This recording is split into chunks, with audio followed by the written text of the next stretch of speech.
Before we start, if you enjoy this story and would like to hear more, check out Discount Storytime's Patreon.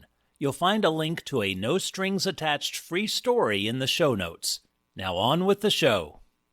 Content warning for profanity, body, gore, and horror elements. This story was inspired by the horror movie Beezel, B-E-E-Z-E-L, by Epic Pictures. I've put a link to it in the show notes. If you are a scary movie fan and you have not checked it out yet, worth checking it out. And I don't think there would be any spoilers for the movie in this Beezel-inspired story. Enjoy! Real estate agent Rhoda Inglebottom was good at her job, but even she worried that this infamous old house, despite its rustic charm, would never sell. Most people came and took a look, and once they entered the basement, they ran out screaming. And they couldn't say why, it just didn't feel right. Rhoda felt it too, a sense that someone or something sinister was not just watching, but waiting for the dark of nightfall, waiting for the last person to run up the basement steps a little too slowly and get picked off, waiting for someone foolish enough to enter the basement, hell, even enter the house alone. This house was for sale, but it definitely wasn't empty. It's what it wasn't empty with that frightened Rhoda. But she was a professional, and the sooner she sold this damn house, the sooner she could get away from it. Foot traffic was slow on this particular Saturday afternoon. It had been raining heavily, and people just didn't want to get out. Rhoda hoped someone would show, not just so she could maybe sell this thing, but also so she wasn't alone. Alone with her shadow. Well, her shadow and something else. Finally, she heard the creak of the front door and a young couple, probably in their late 20s or early 30s, come in. He was tall, with coiffed brown hair, a strong chin, and athletic build. He wore chinos, a button-down blue shirt, and penny loafers. She was petite and bookish, with long black hair, a triangular face which held thick round glasses. She wore a bright green sundress that popped against her dark skin, and sandals. "Welcome," Rhoda called out a bit too eagerly. The woman waved, and the man replied, "Ahoy!" which means both hello and goodbye in Hawaii. Rhoda introduced herself. The couple was Glenn and Trish Randalls. "No relation," Glenn said. Trish said, "We are in the market for a jolly domicile. That means house." Rhonda smiled. "I love your accent. Where are you from?" Trish opened her palms. "This beautiful world is my hometown." Trish turned to Glenn and smiled. "Remember Chile?" Glenn laughed, and Rhonda asked, "Oh, you've been to Chile? How exciting." "It's true. We spend literally hours on Google Earth." Rhonda nodded quickly, then showed the house to the couple. Like many young couples, they oohed and awed at all the old-time little quirks, like the pasta chute. And this was an old house indeed. In reality, it had been a few different houses over the many years, with one commonality: the basement. One could say this was a foundation and basement that wore different hats over the past century and a half. The tour started upstairs with the bedrooms, small, but each window showed a beautiful view of the surrounding woods. Downstairs, the large stone fireplace was a main selling point. Trish pictured winters tucked in front of a warm fire and writing her fan fiction novels. "You probably figured out when you heard my name. Yes, I am that Trish Randalls. You and my other fans seem to find me everywhere, literally everywhere. It's exhausting. Oh, but I'm not complaining. It's so rewarding to know that I can bring joy into a life like yours. If we decide to buy, I'll even autograph some of your copies of my fan fiction novels for you. Promise not to sell them. JK, I know you won't. Trish laughed, and Rhoda, the real estate agent, smiled with her mouth. They worked their way to the kitchen, and Glenn grabbed his chest. Was he having a heart attack? But he smiled and pressed his palms together. This is my muse brought me here. Literally. Rhoda smiled. Her day was looking up. Oh, you're a chef? Better. I am a nutritional healer. I create, or I should say, through me, nature creates health and vitality through meganism. I'm sorry, what? You don't know. A meat-based vegan diet. It's a vegan diet that is based fully on meat and dairy instead of plants. It's the healthiest way to eat, and that's why these so-called doctors and medical societies want to hide it from you. I'm sure you've seen my YouTube series. Not wanting to lose a potential sale, Rhoda said, I'll look into it. Trish lit up. Oh, you simply must. My Glenn is a genius. He knows so much more than those stuffy professionals, and he doesn't even have a degree. True. All my online followers call me Dr. Glenn, so it's the same thing. So, what's left to see? Rhoda's heart sank. She couldn't get around it. This couple would have to see the dreaded basement. Well, there is the basement. We should probably, unless you don't want to, of course, go take a look. Sounds good to me. Onward ho! Glenn marched ahead confidently, not knowing at all where the basement door was. The basement itself wasn't much to look at. If you've ever seen a basement in your life, you know this one. A few old boxes and rusted folding chairs that had never been removed, some cobweb-encrusted flashlights, and that dank basement smell. Glenn and Trish said, Okay, looks good to me. Really? Rhoda asked with a shiver. I mean, okay, let's go back upstairs. She bolted for the door as casually as one can while climbing steps 2 at a time. Back in the relative safety of upstairs, Rhoda had one last hurdle, and this was a doozy. So, if you were interested, I do have some disclosures about this house's history. Okay, as Lady Fingleton said in my 4th novel of my fan fiction series, well, you know, of course you do, Trish chuckled. Pressing on, Rhoda said,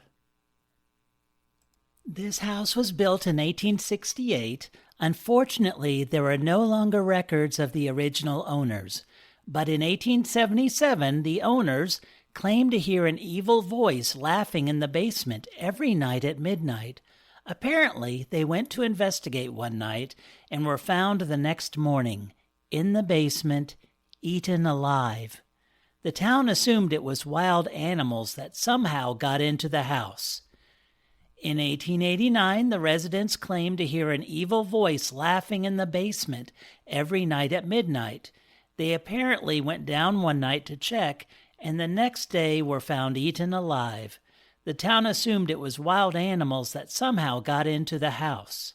Then, in 1891, in 1897, in 1934, laughing in a basement every night at midnight. In 1999, 1905, 1946, every night at midnight. In 1923, in 1960, in 1966, in 1971, in 1975, in 1929, in 1989, in 1992, in 1996, in 1999, in 2002, in 2007, in 2010, in 2016. And in 2024, the residents claimed to hear an evil voice laughing inside the basement every night at midnight. They apparently went down one night to check, and the next day were found eaten alive. The town assumes it was wild animals that somehow got into the house. Silence. Rhoda's heart fell, and she had just wasted another afternoon trying to offload this brick monstrosity. There was no, we'll take it. What? Oh, we can handle a few wild bunnies getting in the house. I am quite the avid hunter, you know. Rhoda's eyebrows arched. You are? Trish beamed. Yes, my Glenn has played all sorts of hunting simulator games. Glenn puffed out his chest.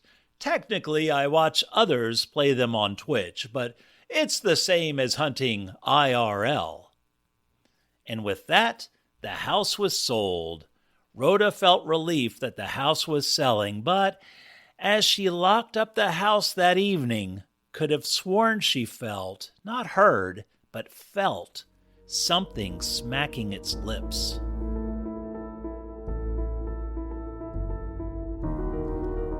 Glenn and Trish Randolph were officially homeowners.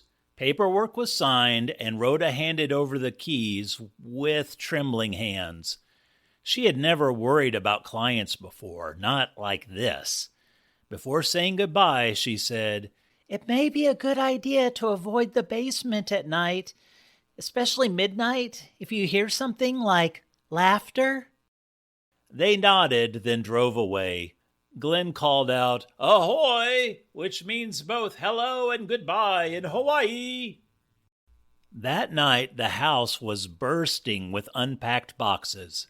Glenn and Trish were so worn out from moving, they didn't even have the energy to assemble their bed, and opted to leave the mattress and box spring on the floor for one night, throw on a fitted sheet, and finish up in the morning. But as exhausted as they were, they could not sleep. They were just too darn excited. That and the noises in the basement. It started around 11:45 with scratching and running sounds, and really picked up as the clock got closer to midnight. Finally, their grandfather clock, which had belonged to Trish's grandmother, who ordered it off Wayfair a week before she died, chimed. It was midnight, and something in the basement laughed. Trish turned to Glenn. Say, it's midnight and there's an evil voice laughing in the basement. Should we investigate? I don't see why not. And with that, they headed to the basement to investigate.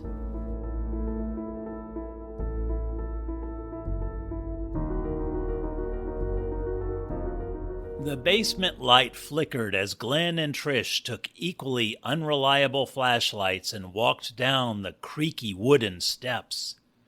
The laughter stopped, and in its place was anticipatory silence. "Hello, is there anyone down here?"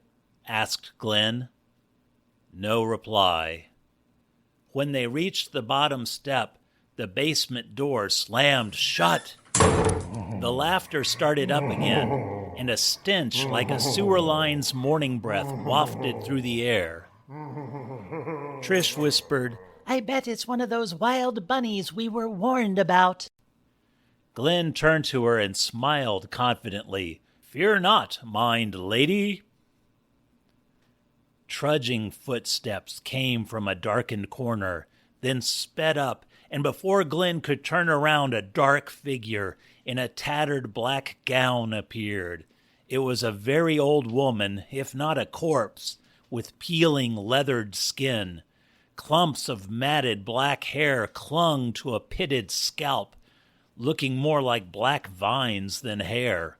Her nose, or what was left of it, was a twisted mass of cartilage just below two beady eyes that oozed black sludge. Bile dripped out of its ragged mouth when it spoke. "I am so hungry, I think you will do." "I'll be right back." Glenn bounded up the stairs and was through the basement door in a flash. The evil witch was used to seeing this. This was part of the plan. The basement was her web, much like a spider's. But instead of sticky strands, the evil witch used terror to immobilize her meals. The male meal ran off in fear, leaving its mate. Cowardice. And she had seen it more times than she could count. But this is what would happen next. The cowardly male meal would get upstairs, realize what it had done, and then come back down to play the hero. But it would be already too late. This female meal was small and skinny and would be easy to overcome. The witch stared into the female meal's eyes to induce fear and spoke. You cannot escape me. I am ancient. I am eternal. I am the devourer of flesh. Oh my god, oh my god, oh my god! I'll be right back! And before the witch could grab hold of the female meal, it turned around and ran up the stairs as well. Well, don't see that every day, thought the witch, who threw her decaying arms in the air and sat on a nearby folding chair. She didn't chase her meals, and for good reason. She crossed her decaying legs and absently prodded at the rotting cartilage that was once her nose. When she was alive, she had a nice nose. Not beautiful, but nice. Then, in her early hunting days, a meal got loose and ran up the basement steps. The witch had foolishly chased after it. When she grabbed its legs and pulled it down, the meal kicked her right in the face and broke her nose, which, now that she was no longer among the living, didn't heal right, or at all. She learned an important lesson: never chase meals. So when Glenn and Trish ran up the stairs, she waited patiently. They would come back. Her meals always returned. They just can't seem to help it. The curiosity gets the better of them eventually. After all, they just bought this house. What are they going to do? Stay out of the basement forever? The witch was hungry and her stomach growled, but it would be full soon enough. She blew out her cheeks, looked around, and listened to the cacophony of rustling through boxes upstairs. Then footsteps. And just as the witch predicted, her meals were returning. The evil witch's meals were returning, but much sooner than expected. Usually they stay gone for at least a day or two. But this time, the female meal started right back down just minutes after running away. The witch stood up, did a few stretches to limber up as this female meal was quick on its feet, and looked around. Maybe instead of waiting at the bottom, it would be best to return to the shadows, then surprise attack. She shook out her arms and legs, hopped a few times, and stepped back into the darkness as the foolish female walked back down the steps. Any minute now, the evil witch would feast. I can't believe you have already read this one. It's just now published. You must be a big fan. You and my other fans seem to find me everywhere, literally everywhere. It's exhausting, but I'm not complaining. It's so rewarding to know I can bring joy into a life like yours. When Trish reached the bottom step, the witch soared out of the darkness, feet inches above the ground, straight towards her prey, who was... What the... See? You want me to autograph your copy? Just don't go selling it. JK, I know you wouldn't. The female meal was holding up a book. The cover, in gaudy large letters, read, Team Ragtag Adventures Book 6, Devourer of Flesh, a fanfic series. The evil witch was the first thing she hadn't been in over 150 years. Speechless. Her next meal was standing there, grinning like an idiot and holding a book. At least it won't be stressed out and taste chewy. But when she attacked, the female meal simply batted her away. Now, don't be a goof. Okay, we will start at the beginning. Here. Trish pulled up 2 folding chairs. You get something literally everyone, literally, would literally die for. Have a seat? Nuh-uh. The witch refused to take orders from her food. She took a big breath to unleash her voice of fear. And Sit, please. Trish patted the other chair, then opened the book. Chapter 1.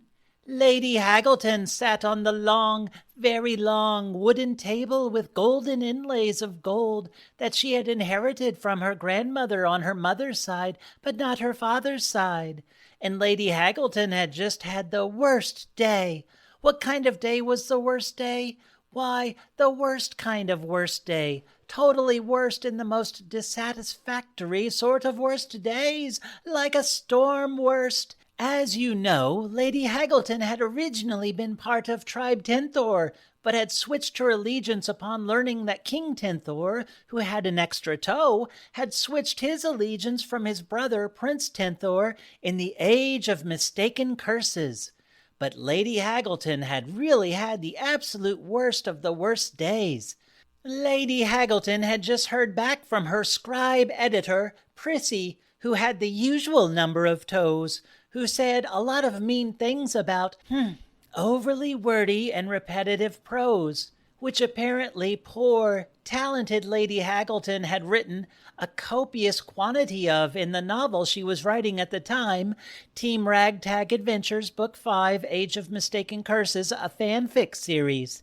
And it was turning out to be the worst of the worst days for regrettably poor, talented Lady Haggleton, who had to rewrite several previous chapters before publication. And it was the worst of tormented days, like a storm's. How vexing indeed, she thought, as she sat at the long, very long wooden table with golden inlays of gold that she inherited from her grandmother on her mother's side, but not her father. The witch cringed, but then cracked her jaw open like a snake. She twisted her head and her teeth glimmered, showing maggots slithering through green cavities.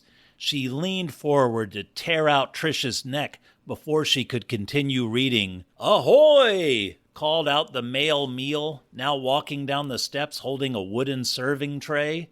"Did I hear someone say she was hungry?" What? Confused, the witch looked up to see it grinning at her like a dope. Glenn saw the witch's confused look and clarified. "Sorry, did I confuse?"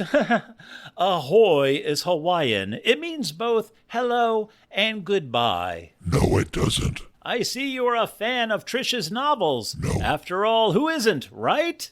The evil witch stared. "Here, I heard you say you are hungry and given your skin... condition." Rude. Glenn pointed to the witch's sloughing skin. "I thought you could use some of my world-famous nutrition assistance. Here is a medicinal charcuterie board. It's all vegan." The witch, despite herself, tilted her head. What the fuck is vegan? "Vegan, but meat and dairy-based. Here." The male meal sat on a folding chair, placed the charcuterie board on his lap, and pulled out his cell phone. "You've seen my YouTube video explaining veganism, yes?" The witch snarled as Glenn scrolled through his phone. "Irregardless, it's in here. Literally in here." Glenn scrolled along looking for the video. "The series is only like 3.5 hours, and after watching I will explain it to you." Then why watch it? Glenn chuckled. "Right? Let's see. Nope, that's not it. Nope. But the short answer to your question Don't care. is most proteins are too small for your body to see. They are just tiny... Oh, look. Here's a cat playing harpsichord. Okay, that's cute. But most proteins are too small for your body to see. But vegan proteins from meat-based veganism foods are bigger and your body can see them. I do all my own research." Idiot. Trish chimed in. It's true. He's literally world famous, but irregardlessly, she wanted to hear my latest novel. So where were we? Oh, we'll just start at the very beginning. Please no. Chapter 1. Glenn found the Lady video. Haggleton Found sat it on here. the long, Help yourself very to a long piece of wooden healthy table with mechanism golden plates of charcuterie gold while you that watch she had my inherited video. from her grandmother on her Welcome mother's to the side, new but not her veganism. father's The- side. Yes, And it's Lady been Haggleton had just new her program. worst day. Buckle I'm your up. nutritionologist. I do say, Dr. did you catch Glenn that part? Randall. It's important. But Worst first, day. I'll just my restart the attorney video wants me to- for you. Then I'll explain it. Welcome to the new veganism. The witch, all 170 years of her, felt herself getting weaker and weaker.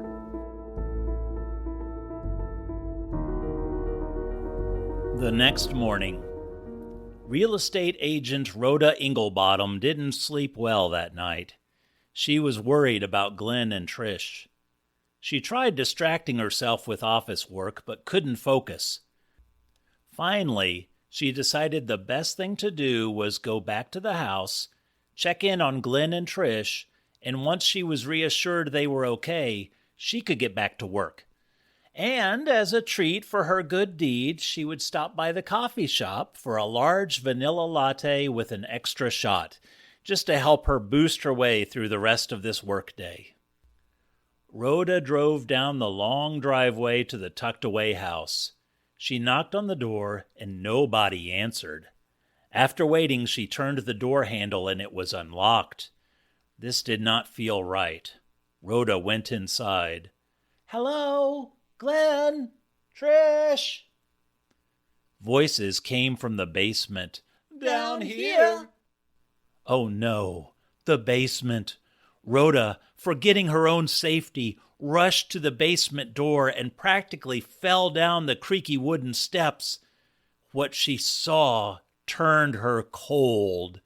In the basement was the most horrible creature Rhoda had ever seen. It had patchy black hair, vacant and oozing black eyes, and a ragged mouth. It looked like a corpse dressed in a filthy black gown. But, unlike a corpse, this thing moved, or, more specifically, sat on a folding chair and rocked back and forth. Trish and Glenn sat on folding chairs next to the witch. Trish was reading from a large stack of books, and Glenn had a charcuterie board on his lap and kept offering pieces of cheese or meat to the thing's mouth, but it wouldn't eat. It just kept rocking back and forth and muttering, Make them shut up. Please make them shut up. I need my peace and quiet. Why? Why won't they shut up? Why? Trish was reading aloud. And that's when Tish, Why? the lusty I need my barmaid, peace and quiet. couldn't I need help my but peace and literally quiet. notice the bulging muscles of Gleen, the handsome proprietor of the world-famous Evanswood pub in Magic Town. His shirt literally rippled as he put together a meat-based vegan charcuterie board full of meats and cheeses. Literally the best in all of Evanswood.